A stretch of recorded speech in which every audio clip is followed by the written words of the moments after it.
I'm down here at Key Largo at the Mote Marine Research Laboratory with Ashlyn Shattuck, their education coordinator. And Ashlyn, you're going to tell us what you do down here in Key Largo when you're not enjoying the ocean. Absolutely. So right here behind us is our Key Largo land-based coral nursery. This is just one of 3 land-based coral nurseries that we have here in the Keys.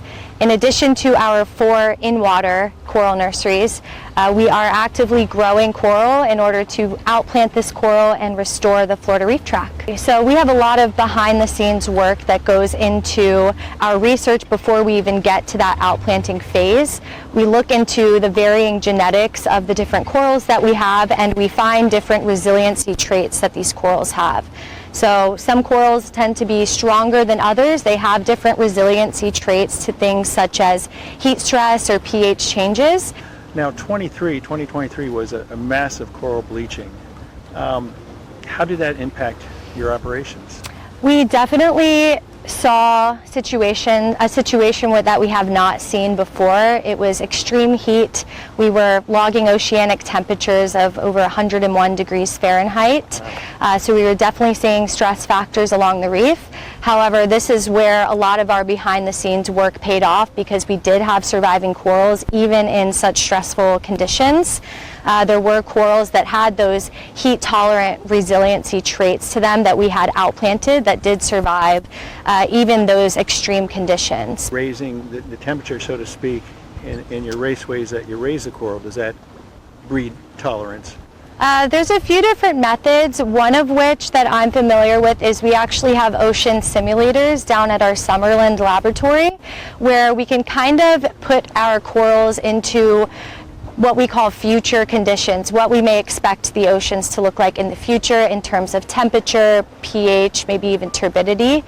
And with that, we can pinpoint how different genotypes react to those stressful conditions in these controlled settings, and their response through testing over the course of several months can tell us that maybe some of those genotypes are stronger than others. You know, they've declared that the staghorn coral and the elkhorn coral are functionally extinct in Florida, in the Florida Keys, because they're not reproducing. I mean, are you working with those types of corals? Yes, we work with both branching and massive corals. These are both types of hard corals, and they're known as reef builders. They are what give the reef structure and give marine life places to hide, a place to reproduce and live. So these are the 2 categories of coral that we primarily work with. In terms of our branching corals, it is mostly staghorn and elkhorn. And as far as our massive corals, we have different species of star corals and brain corals that we work with. Any idea how many corals Mote has outplanted over the years? Yeah, since we started outplanting, we have outplanted roughly 260,000 corals, where we use these trees to actively grow our branching and massive corals. We can have anywhere from 50 to 400 of these trees in any of our nurseries at any given time. So when it comes time to actually plant the corals that are growing on them, we could actually take larger coral structures like you see here and snip off smaller branches from the larger colony. From there, we can take those smaller branches out to outplant them, and we can leave the existing colony on the tree, which will then regrow a new branch. So each one of these tanks that you see here throughout our nursery is where our corals are living and growing.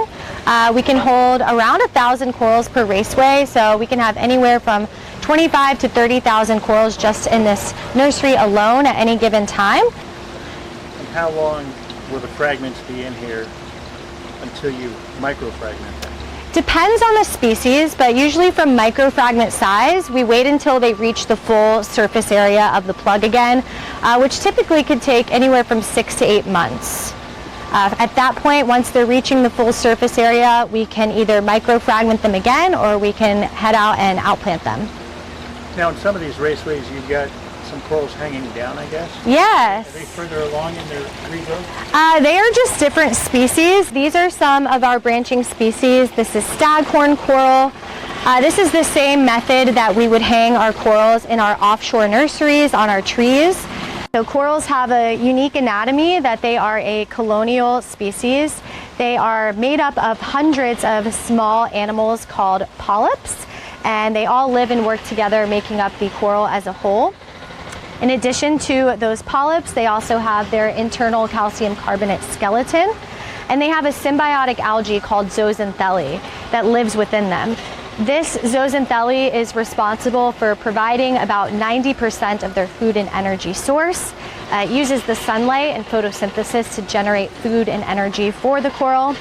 And the other 10% actually comes from them using their tentacles to reach out and grab small plankton, phytoplankton, zooplankton from within the water column, even small invertebrates, that they could actually use their tentacles that contain stinging cells to capture their prey, if you will, and place them into their mouth and consume them. So they do have mouths and feeding mechanisms.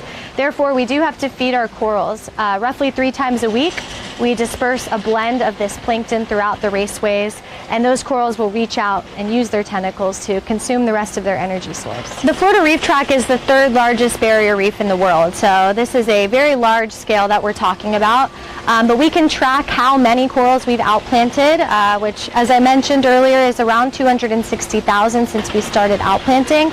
And we do have a goal percentage in mind of around 25% coral coverage that we'd like to see on that Florida Reef Tract. So when we microfragment corals, we're actually taking a larger piece of coral and cutting it into a bunch of smaller pieces.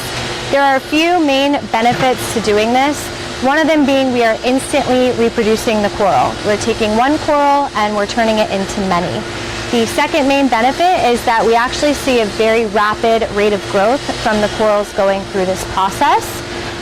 Typically, they are very slow growing animals, but after microfragmentation, we can see them grow up to 50 times faster their normal rate of growth. Usually a coral of this size, we will cut into quarters.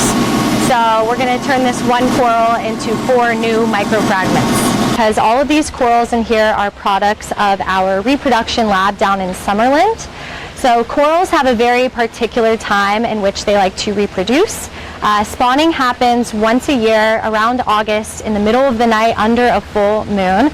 And when this does happen, corals will release their gamete bundles out into the water column. They will then meet up and then have to go find an appropriate place to settle.